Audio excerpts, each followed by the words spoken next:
Had Some Money podcast. That's Alex. I'm Kirby. We just normal guys doing our thing, just sharing the financial literacy that we've learned to help you out moving forward. With that being said, today we're going to talk about how to be an asset to your landlord, meaning being an asset to your landlord, and maybe this will help you out with not having rents rise 15, 20% on a year over year basis to help improve your situation where you're at. Right now, here in Florida, they're talking about housing crisis, they're talking about homelessness in Florida. But me as a landlord that has dozens of properties and dozens of doors, just want to give you some insight on what things that you can do as a tenant that will help the landlord that they don't try to recoup their losses from you. I was kind of confused when you said an asset to your landlord. I was taking that like literally like you're an asset. Like the landlord looks at you like, oh, I'm taking money from you. So, but with the video, you actually sent me a video on the homelessness issue in Florida going on with rising rental rates and housing and all that. So now I guess I'm kind of understanding it better how you can be an asset in a way of not damaging your landlord's property. I'm assuming is what you're hinting at, and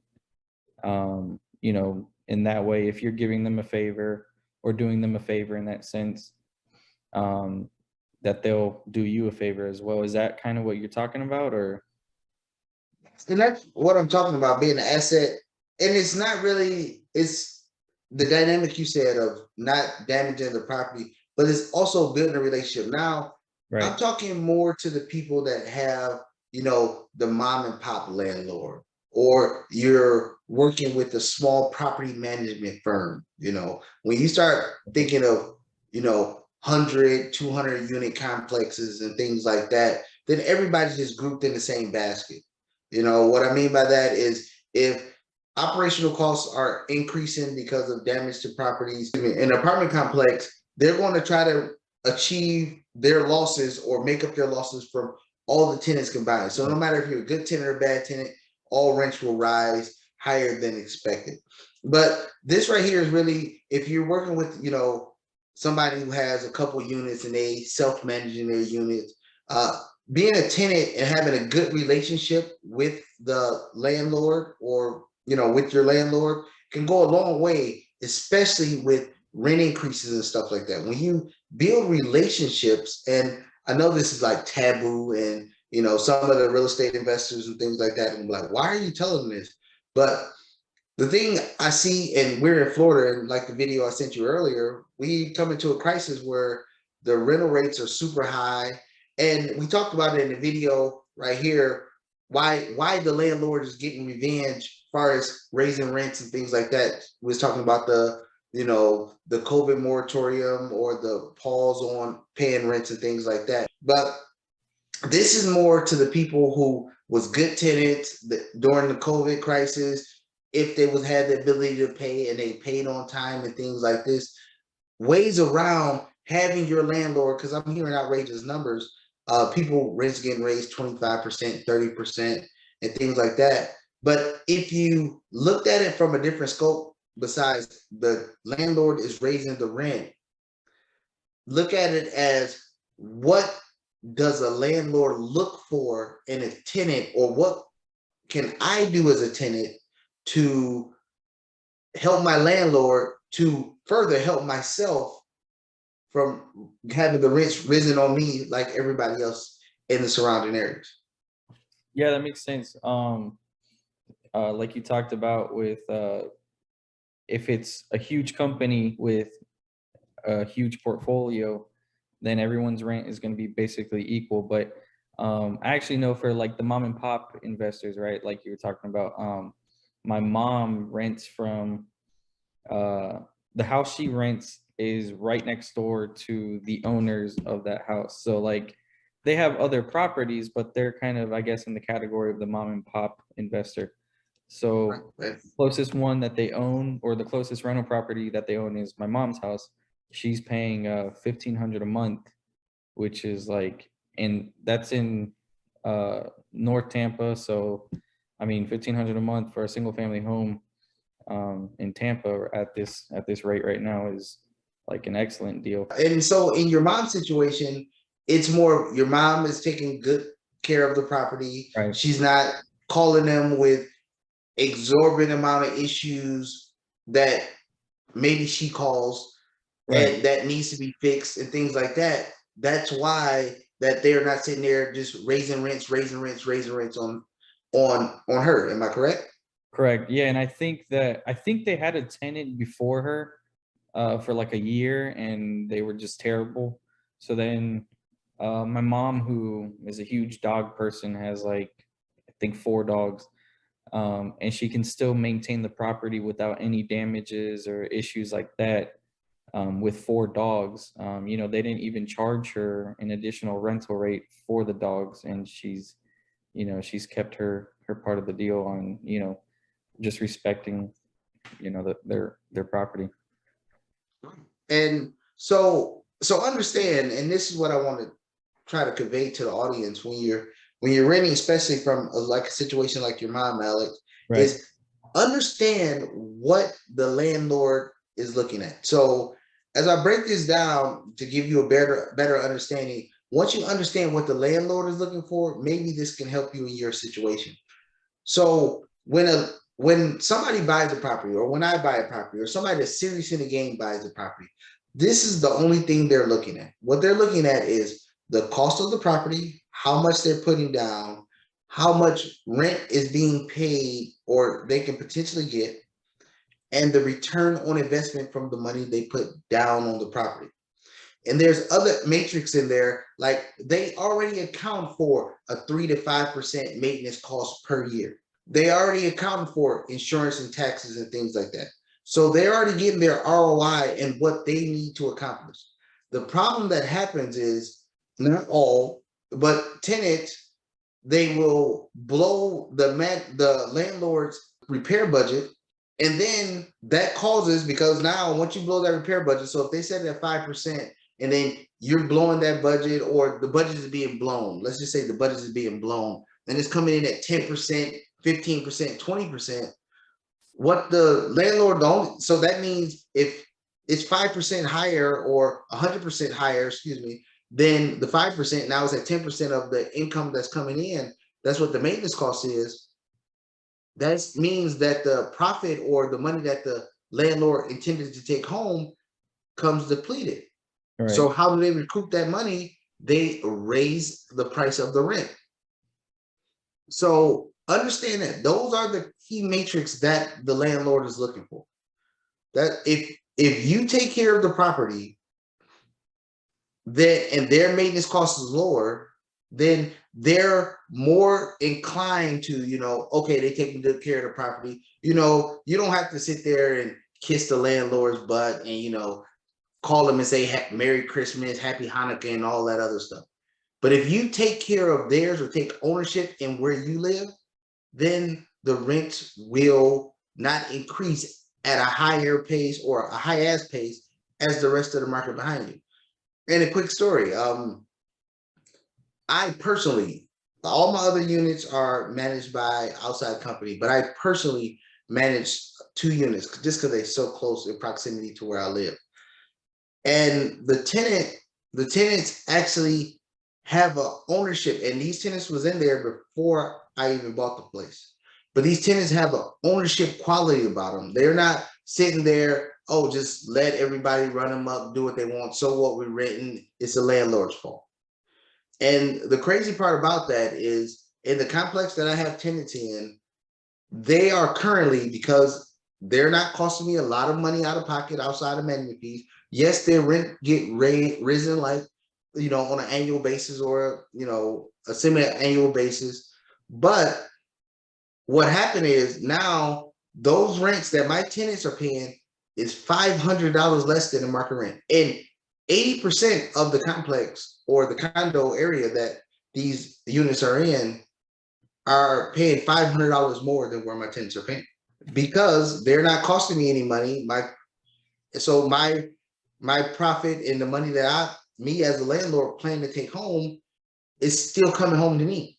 It's not going to, oh, this ridiculous fee here, We got clogged toilets because the kids dropping toys down the toilet. We got this, we got that. And then of course you can pass those costs off to the tenant, but up front, the landlord is paying for them because if a toilet is broken, if the toilet floods, then potential to tear up the vanity, tear up the flooring, tear up the carpet, and keep on going. So up front, the landlord is paying it, and then they can reach out to the tenant and say, "Well, this is the error that you caused on your part. You have to pay it."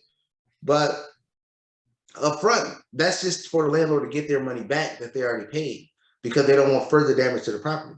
So I don't have those issues with the properties that I manage. So in turn, how to show my appreciation is, all right, we're not raising rent. I mean, I've literally had tenants call me, of the ones that I manage, literally call me and say, hey, you need to raise the rent, because they was worried that I was going to sell the properties because I wasn't raising the rent. They said, you need to raise the rent because I know what everybody else here is paying and I'm paying way less, and I don't want you to sell the property because you don't think you're getting enough rent. That right there is a great thing to hear, a tenant like willing to pay. That's great. But even though they told me that, I didn't go outrageous with raising the rent. I didn't say, oh, well, and these tenants paid the whole time during COVID. If it's maintenance issues that they know they messed up, they go and fix them. Now, they might call me and ask me, hey, this happened. It's my fault. I'm going to fix it, but do you have a contact? And I will give them one of my contacts to fix something. But it's not calling me every 5 minutes or every hour or every month saying, hey, this happened, you need to fix it. Hey, this happened, you need to fix it. This is an information world in here, just like this video we're doing. It's a lot of things that you can do to alleviate the pressure off of your landlord, especially if you know that the fault of the whatever happened in the house is yours. YouTube right now, just using one platform, and we're on that, it provides a PhD on how to do projects. If your kid put a hole in a wall, YouTube it. Find out how to patch up a wall. If a toy goes down the garbage disposal, you can YouTube it and figure out how to replace the garbage disposal. Because if you call your landlord and they got to fix it, they got to pay for the garbage disposal, one, and then two, they got to pay the maintenance person to come out there at wee hours of the morning, unfixed clogs, unfixed garbage disposal, and all that other stuff. So it's an extra cost that if you know the fault is of your own. Now, if it's on the landlord and it's the fault of the landlord and they're doing a bad job of maintaining the property, then by all means, you pass it off to the landlord. But if it's something on your fault, it behooves you as somebody that wants a property, that wants to stay there and don't want rent to go super high, because of course rents are going higher than income, to fix it yourself or find somebody to fix it properly. Don't just go do a hashtag job, and that will alleviate. I think it's crucial, like you were saying, I think it's very crucial for people to consider that when they are renting. I think a lot of people that I know or have come across, they have this idea or mentality that they're entitled to live in that property. But the way it is if you do not own that property, you're renting it from someone who's trying to operate it as an asset or a business. So don't be surprised if you're a bad tenant, they're going to raise the rents on you.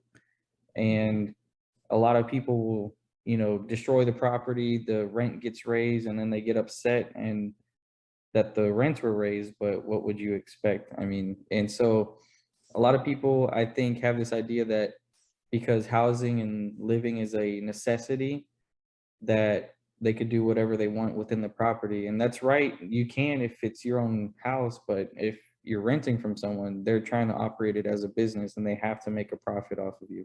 Yeah, and one of the big misnomers that a lot of tenants that I see, they have the misnomer of believing that, oh, well, all this rent I'm paying, the landlord should do this, the landlord should do that. But the thing is you shouldn't be counting the landlord's pocket. Right. Because majority of the time, just so the audience know, and people that's reading, majority of the time, the landlord puts between 5, depending on how, if they bought the place to live in and then rented it out later, or they bought it outright, they put between 25 to 30% down on that property. They still have a mortgage on that property. So if you're paying $1,000 a month, and then they still have to pay $700 a month in a mortgage, their take home is only $300. Right. How far can $300 a month really go if maintenance issues, and things like that? Maybe they're paying for a utility in the house that cuts more into their profit. They have the numbers set aside for maintenance issues, but if you're blowing the budget, and most people, and just so you know, most people, the only thing you got to do is add up how much rent you're paying, times it by 12. Most landlords only count 3 to 5% of the rents that's being paid towards maintenance. Once you get past that or blown past that, expect for your rent to raise exponentially if you're calling about issues that you think the landlord should fix, especially when it's on your fault. Yeah, the landlord is going to fix it, but don't be surprised when you get that exponential rent increase. Don't be surprised whatsoever. Now, will landlords still raise the rent incrementally? Yeah, they will raise the rents incrementally, but remember, and if you're taking care of the property, you will notice that it's tenant or people around you paying a way higher margin of rent than you are if you're taking care of the property. But again, this goes for people that's being managed by smaller property management firms, or if you're getting managed or self-managed by the landlord, that will go a long way into improving your situation. So I hope all that helped you. And if not, put some comments down in the comment section. I know people gonna say I did everything right and my landlord still raised the rent. Again, watch the landlord revenge video that we have that we put up earlier, and then we go from there. But those are things coming from an investor that have, like I said, multiple units, multiple doors. That is things that I look for, tenants that take care of my asset, that I tend to give them a favorable rate compared to everybody around. So with that being said, y'all have a good one. We'll be back right back at you.